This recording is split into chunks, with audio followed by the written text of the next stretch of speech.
Welcome to Shaun Show. My name is Shaun. The NBA season is off. People are playing, things are going on, but is there a major trade on the horizon? I think there's a big moves coming up here soon. Let's talk about it here on the Shaun Show. You ready? Let's go.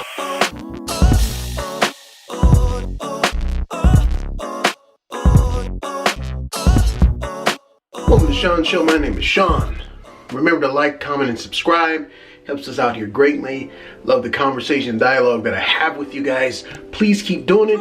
Please, let's keep talking. Let's keep this community great. Now I've done my PSA. Let's talk about the NBA season right now. The NBA is still shaking in its boots after that big trade. James Harden is a member of the Brooklyn Nets. And what did he do to debut? Oh, just a simple triple-double. The first time that has ever been done in NBA history by a debuting player on another team. That's what James Harden did. But the question is now, if you are an NBA GM, what do you do to compete with quite arguably the biggest big three in the history of the league? You have the biggest big three in the history of the league, and people are asking, is it going to work? I'm one of those people. I'm not 100% sure if it's going to work, not because of those three guys, but because you need complementary pieces to be able to compete for a championship. They can't play all 48 minutes, even though you can stagger their minutes. They can't play all 48 minutes of a basketball game. But knowing that they can't play all 48 minutes of a basketball game, you have to have some really good role players. And they have a lot of injury. They have not a lot, but they have an injury exception because of what happened to Spencer Dinwiddie. Cannot say his name.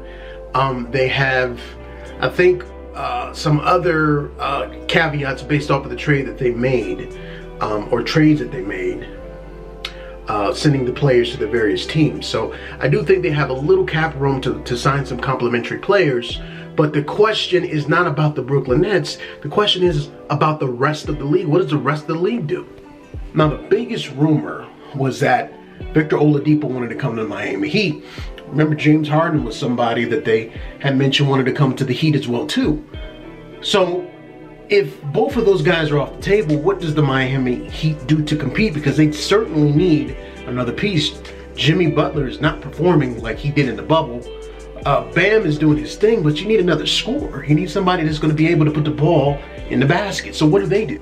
And if you're the Milwaukee Bucks, well, you thought that things were pretty much laid out in terms of what it is that you guys are going to do. You got a little bit better. And you figured if we just play our schemes better and have better coaching, then maybe we're not in a problem. But now you have to figure out, if you're the Milwaukee Bucks, who's your number two guy? And then there's the Boston Celtics. You got the Young Bucks and the Boston Celtics.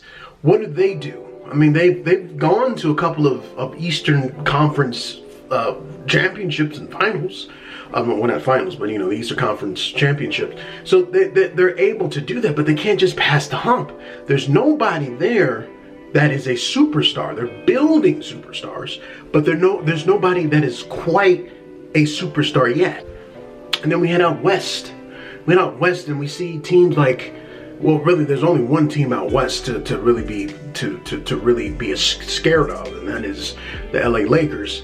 And then you have the Clippers as well too, who are looking to have a revenge season. Those are the top two teams out west. You can argue the Denver Nuggets, but they're still not playing good basketball. I mean, they're getting there, they're ramping up. But what do the Los Angeles Lakers and the Clippers do? Because you're expecting to see Brooklyn in the finals. I mean, Clippers are known for having, 2 or 3 of the best defensive wing players in the league. But what do you do to stop three offensive juggernauts in the Brooklyn Nets? Same with the Lakers. What do you do to stop 3 offensive juggernauts in the Brooklyn Nets? This is what I'm thinking is going to happen. I think the Lakers are going to make a move. They have to make a move. I think Milwaukee's going to have to make a move. Are the moves going to be big? Are they going to be newsworthy? Because of the cap, because of the talent that they have on the roster, I don't think it's going to be any big like James Harden type splash situations, but you got to do something. And I think the Lakers are poised the most to do something, because I think they're going to try to create a package around Kuzma. Now, what exactly did you get from Kuzma? That's the question. I don't know how big his value is on the free market, but you need to be able to get somebody that's going to put the ball in the basket on a repeated basis. Now, Dennis Schroeder has shown that. Trez has shown that. Wes Matthews, he's kind of a pick and pop player. But I think you need another playmaker, somebody that can say, give me the ball. Because remember, Schroeder's coming off the, well, not off the bench, he's a starter. Caruso, he's building his offensive repertoire. You need somebody that can just say, you know, give me the ball and move out of the way. You need to replace Kuzma with a better version of himself. Now, I would love to tell you I know exactly who that is. I don't know who that is. I don't know what team is going to be willing to give up one of their great bench players to be able to compete in a championship in the future because they think Kuzma is that all-star capable type talent. A lot of people, me included, thought Brandon Ingram was better than Kuzma, but Brandon Ingram needed the ball. You gave him the ball, he went to New Orleans, and you see he's an all-star. You got a max contract.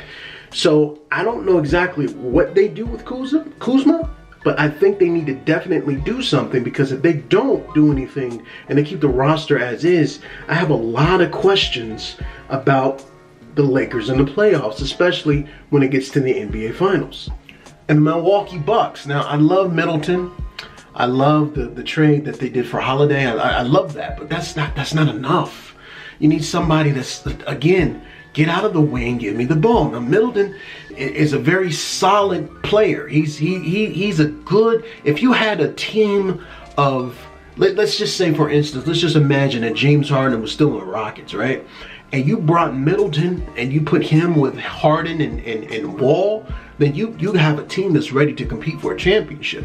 He's a good third option, but you need somebody that can actually make some moves, that can actually say, move out of the way and give me the ball. That's why I thought that if James Harden went to Milwaukee and you had Giannis and Harden, that would have been very, very difficult to beat.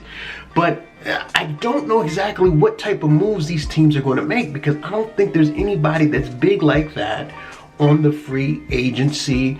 Well, it's not free agency, but on the ticker that would make you say, okay, I'm going to sign somebody and I'm going to re-sign them in free agency, or they have a contract long enough they can just pretty much just ease into their cap room, and now when the off season comes, they can get some other complimentary pieces. But you have a lot you have to do.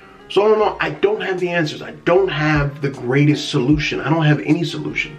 The only thing that I do have is I do know that moves have to be made. You have to counteract this big move in Brooklyn. Even though the Lakers are the #1 team, #1 record in the league as we speak, you still have to do something. Even though Milwaukee, has had a lot of problems in the playoffs, you still have to do something.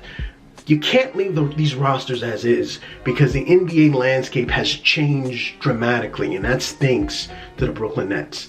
If you like today's show, remember to like, share, and comment below. I love to hear your thoughts. What are the teams that could possibly be doing a big trade that will change the whole course of the NBA or their season? Let me know below. And again, I love talking to you, love sharing time with you, and I'll see you here next time on The Shaun Show. Peace.